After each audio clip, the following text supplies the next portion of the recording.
Okay, the first thing we do is we download VirtualBox. Okay, and then we can download it just on the VirtualBox website. Takes a little time, yes, take downloads.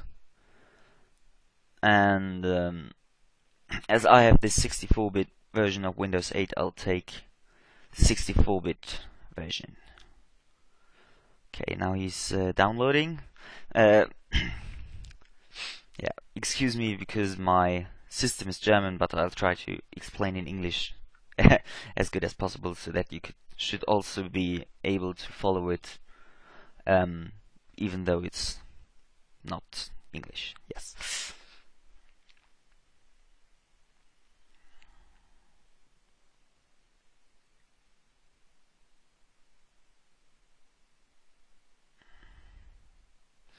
Okay, now it has finished downloading. We start the installation.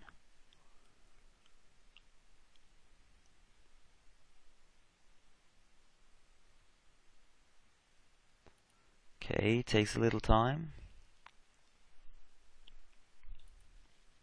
Okay, here it is. Then we just install it like a normal program.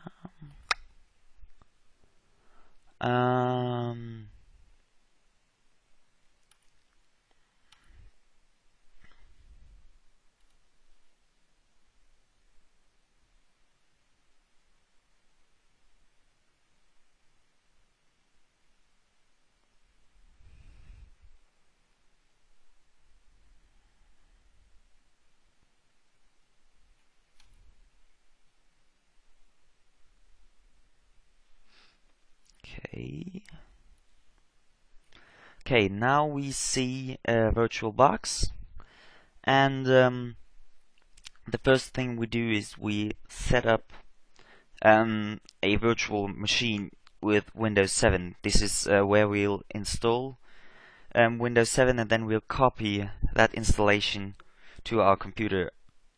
Yeah. Okay, the first thing you need for that installation is a Windows 7 image. You can download it if you just Google Windows 7 ISO. Okay, and then you'll find one somewhere. It is important that you also get a product key and that you use the right image depending on your product key. If you have a CD with Windows 7, you can use that as well. I'll not download a Windows 7 image now, but I'll just use the image I have downloaded before. Okay, now we create a new VirtualBox virtual machine, and we'll call it Windows 7. Then he also says here that it's the operating system type. Okay, now that was a little mistake, as I have already created a virtual machine called Windows 7, so I'll need to give it another name, but you can just call it Windows 7 on your computer. Windows 7 installation. Okay. And then, depending on how much RAM you have, you can choose how much RAM you want to use. I would not take anything less than a gigabyte, as I found out that it doesn't work pretty well if it's less.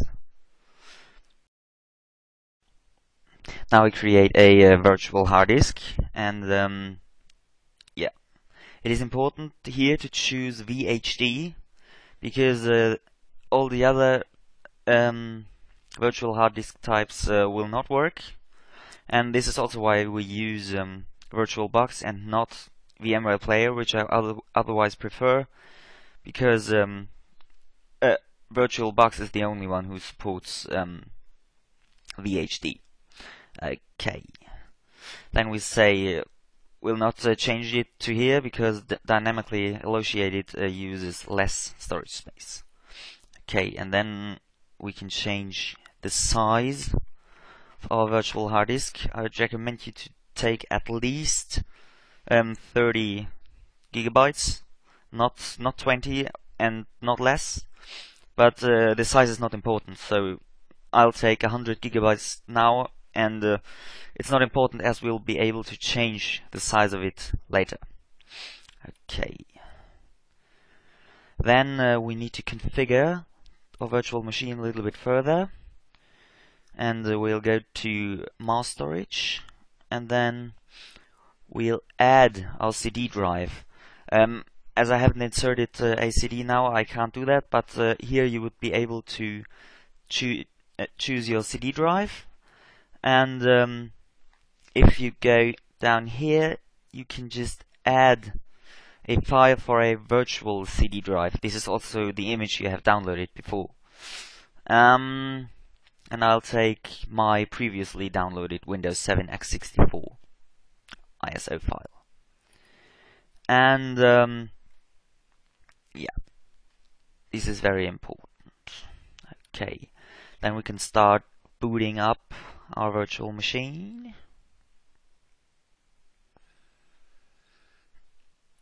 Here it is. It is very important that you download an image or use a CD which supports your language, because if you install Home Premium like I'll do, you'll not be able to change the language later. So I'm glad that this image has German as language, and yeah, then it'll install in German. Okay, then we take the lowest option here, computer fix options, don't know what it's called in English, and we just say go further, and then he asks if we should cancel here, and we say yes, because we don't want to restore from a system image. We just choose that to get to the recovery options, and then we say command line, then we'll use that one. Okay, we type disk part. The first thing you do is you write cell disk 0, because you just have one disk installed and he starts enumerating the disks by 0. So say select disk 0, and then we write create partition primary, say list partition, we say select partition 1, then we write format fs nt, and we write quick as well. So we write, forgot to click here, fs ntfs quick.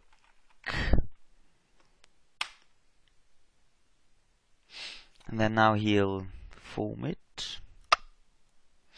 Now when he has finished, we say exit, and then we say exit again, and then we close the recovery options. And now we can continue installing Windows 7. Yes, I accept the license, user defined, and then we'll choose the partition we just created.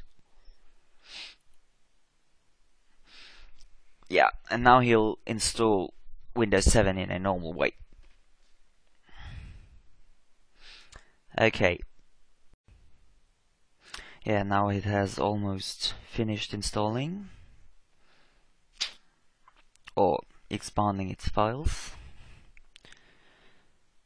Then he'll soon ask if we shall restart.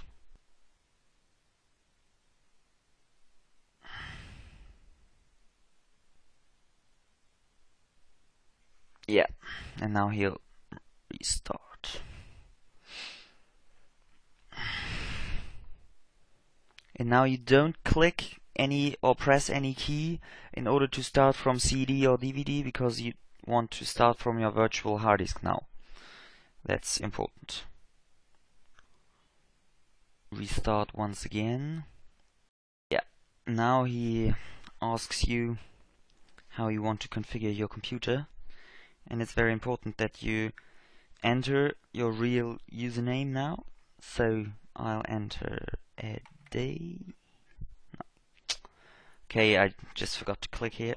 I'll enter my username, and then your desktop will show up when you have finished configuring your system. And now you should try to install a graphics driver. It'll not work in every case in VirtualBox, but if it works, you should try to do that, because it will make your installation more likely to work when it's set up completely. Sometimes it works without a graphics driver as well, but for me on my second PC it didn't work without a graphics driver and had a black screen when I booted up Windows 7 first, and then I needed to install the graphics driver completely blind and that was not easy, but it worked. And in order to prevent you from needing to install your graphics driver completely blind, you should try to install it already in VirtualBox.